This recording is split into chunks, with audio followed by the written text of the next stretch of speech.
धुळे शहरातील भाजपचे ज्येष्ठ कार्यकर्ते असलेले विनोद मोराणकर यांचा मुलगा पुष्कर विनोद मोराणकर याला हिस्ट्री शूटर असलेल्या टिंकू बडगुजर नामक गुंडानं गेल्या काही दिवसांपूर्वी शहरातील जय हिंद शाळेजवळ मारहाण केली होती। किरकोळ कारणावरून झालेल्या वादामुळे या मारहाणीत पुष्कर मोराणकर याला टिंकू बडगुजर यानं लाथाबुक्क्यांनी मारहाण केली।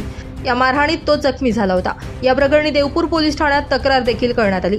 मात्र या तक्रारीनंतर देखील टिंकू बडगुजर याच्यावर कोणत्याही प्रकारची कारवाई करण्यात आली नसल्यानं विनोद मोराणकर यांनी समाज माध्यमांवर याबाबत माहिती प्रसारित केली।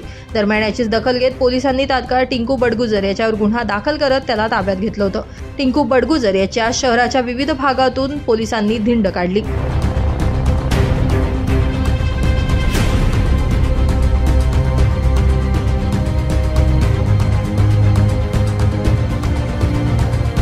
ब्युरो रिपोर्ट, माझा महाराष्ट्र न्यूज, धुळे।